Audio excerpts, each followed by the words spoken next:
Although Donald Trump was able to restrain himself from tweeting or publicly commenting during James Comey's testimony, either that or he was drugged with some sort of zoo-grade tranquilizer. He didn't say much, so that's to his credit, I guess. But he has started talking. The attacks have already begun. He tweeted this earlier today. Despite so many false statements and lies, total and complete vindication. And wow, Comey is a leaker. So that is an interesting set of conclusions that Donald Trump came to after careful thought and analysis of what he saw James Comey say. So first of all, wow, Comey's a leaker. It was Comey's personal memo. Who the hell else do we think would have leaked it? I don't know why anyone is surprised that James Comey leaked his diary. That's typically how it goes. I don't think that Reality Winner had his diary entry. So yes, he is in fact the leaker, and he is being very clear that Donald Trump thinks that Comey was lying. Now Comey was under oath. He also said that Donald Trump lied, and so we might be setting ourselves up for a possible confrontation. We're gonna get to that in just a second with some video of Trump from a press conference today. But that tweet was not the only way that the White House reached out in response to Comey's testimony. President Donald Trump's legal team plans to file a complaint against Comey with the Justice Department Inspector General and the Senate Judiciary Committee early next week, according to two sources. Which is interesting because the Justice Department Inspector General manages Justice Department employees, which thanks to Donald Trump, Comey is not one. So I don't know what involvement they would possibly have in this. But he's interested in legal proceedings, which, as you described in today's production meeting, could theoretically count as obstruction of justice itself, which I think is interesting. The entire idea, the number of times our president shoots himself in the foot in thinking it's a very surface approach to everything. I'm the president, and before that, I'm Donald Trump. Whatever I say, everyone's gonna coalesce behind, and it's gonna be the law. It's what happens. It's what's going down. So he can just flippantly tweet now about what he wants to do to someone and how he's gonna approach it. Now I have my lawyers come and talk to them. You're the president. We're gonna be outside some of those realms. There's things you can and can't do here. So he thinks they're gonna come in, but I'm trying to pinpoint exactly where he screwed himself. I think it was even earlier this week or last week, in how he decided to tweet something, but it shoots himself in the foot in the long term. So yeah, so in looking to stop someone or call out someone and say they're a leaker and breaking the law, you're actually stopping your entire process or shutting down your legitimacy in a court of law. Yeah, and you're also politically, I think, paying a big price. I mean, if there's really nothing here, if you're Donald Trump, you want to get to the end of this entire process as quickly as possible.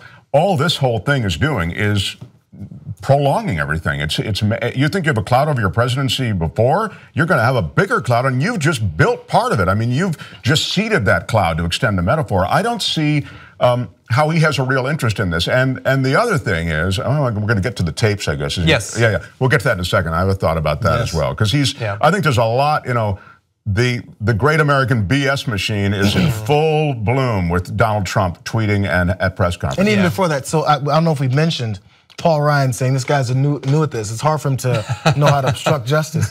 It's pretty easy. And if he doesn't know, I don't care. Okay, so if a 12-year-old kid runs into the liquor store and steals a Snickers, be like, oh, well, it's the first time he did it. He wasn't exactly sure how to pull that off, so let's go ahead and let him go. No, they jump on his back and treat him like a lifelong criminal because you know what you did. We got to teach this kid a lesson. What happened to teaching the kid a lesson? What happened to law and order? And similar, so another one of the stupid defenses is, okay, we have a point. Maybe he tried to obstruct justice by getting him to shut down the investigation, but Comey didn't shut down the investigation, so it clearly wasn't obstruction of justice. And somebody pointed out, if you try to rob a bank and you slip and knock yourself out on the way in, you're still trying to rob the bank, still a crime. Well, also, look, once you've asked everybody to leave the office and you're keeping Comey behind, you knew what you were doing. I mean, he's a rookie, and look, this is just him getting clunky about stuff. Come on, this is mafia style. Absolutely. Everybody leaves, they don't want to leave. Some of them are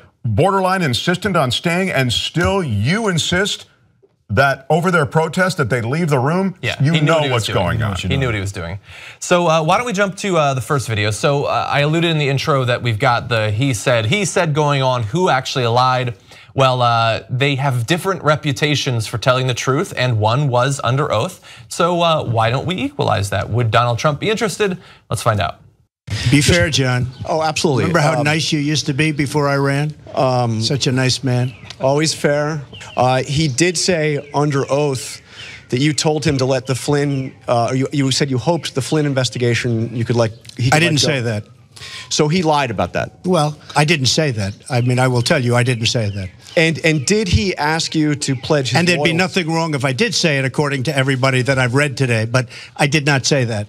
And did he ask for a pledge of loyalty from you? That's another thing he said. No, he did not. So he said those things under oath. Would you be willing to speak under oath to give your version of those events? 100%. I didn't say under oath. I hardly know the man. I'm not going to say, I want you to pledge allegiance. Who would do that? Who would ask a man to pledge allegiance under oath? I mean, think of it. I hardly know the man. It doesn't make sense. No, I didn't say that, and I didn't say the other. So if Robert Mueller wanted to speak with you about that, I would be glad to tell him exactly what I just told you, John.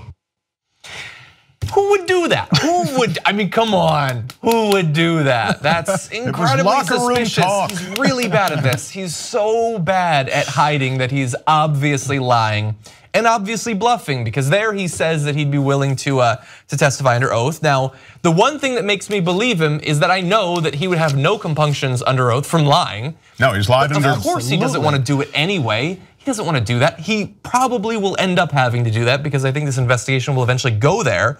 But no, he doesn't want that. But again, to go back to the politics of that, I mean, so the president is now going to testify under oath. I mean, you know, this is really way off any agenda you had, pal. Yeah. You know, I mean, your agenda wasn't, oh, I'm going to sit down and testify under oath a bunch of times about obstruction of justice in my administration before we're even 6 months through the first term. I didn't even think about it. It's like so as the questions being asked, like, so would you under oath? His legal team, his administration, his advisors are like, no.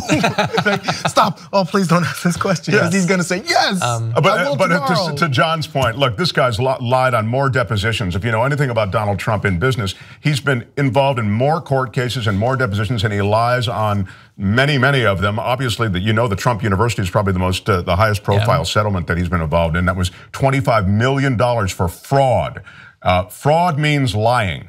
So I think he's got some some cred in the lying area. And the interesting thing is the fact that he has to admit that he would say that, yeah, of course I'd be willing to go under oath for the lying behavior that I exhibited when I fired my head of the FBI to stop an investigation into, like, this whole big mess is basically how he described seeing the first year of the Hillary Clinton administration going, saying that she'd be under investigation and all that. For context, someone revealed that on this same day in the first year of Barack Obama's administration, he too was engulfed in scandal. Fox News reporting that he used mustard on a hot dog. So I guess there's a lot of weird, scandalous behavior to go around. Go along with then sesame seeds were there. Who does that? Dear God. So that's true, but I do want to go to this second video because again, like he has to bluff. Like if you say, would you be willing to do this? Implying that a true man would do it. He has to say that he will, even though he clearly doesn't have what he needs to back it up. You're gonna see that here, and it's on the question of whether he recorded conversations with James Comey. And you seem to be hinting that there are recordings of those conversations. I'm not hinting anything. I'll tell you about it over a very short period of time. When is that? Okay. Okay. Do you have a question here? When will you tell us about the recordings? Over a fairly short period of time. You can hear people yelling, why don't you tell us now? When he says, over a fairly short period of time, I see one drop of sweat working its way down his orange face, and he is hoping that everybody forgets about this topic. It goes so fast. Of course it will, of course it will. I'll tell you about it, and it goes a win. Look, just to well, really fast. So it's a very short period of time, which I take to mean as soon as they finish that investigation into voter fraud that he was going to initiate immediately after the election. Yeah, we got Remember all that bullshit? Right now, all the burners are taken. Believe me, I'm going to move that on as soon as I move it onto the stove as soon as I can. The deal with the tape is this. I mean, in handicapping whether a tape or recording more purely exists, obviously they don't. You don't ask everybody to leave the office so you can have a private conversation with the head of the FBI and then record the whole thing. Yeah. Didn't happen.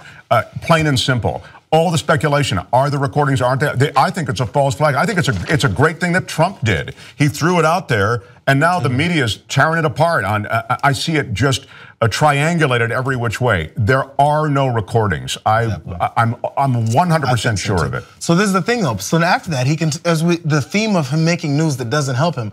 They're already going to ask for the Comey memos. We knew that was not because we know those exist. But after today, the leaders of the House Russia investigation between Adam Schiff and Michael Conaway, Republican and Democrat, are now, they sent a request to his White House counsel, Don McGahn, for any record of the White House out of their meetings, these tapes that he keeps talking about that don't exist. And they have to have them in by June 23rd. So there's another level. You said there's evidence. Please send them our way. There's your very short time, June 23rd. Yeah, yes, that's a short time, not by your standard. So we await those, although I agree it doesn't seem likely that they exist. But I hope they do. But you never know, maybe. I know what you're thinking. Cenk, what do I get if I'm a Young Turks member? Well, I'm glad you asked. Not only do you get the whole 2-hour show on demand anytime you want, ad-free, but you get 6 podcasts on top. What are they? Join up, find out, they're amazing. You're gonna love these shows. TYTnetwork.com/join.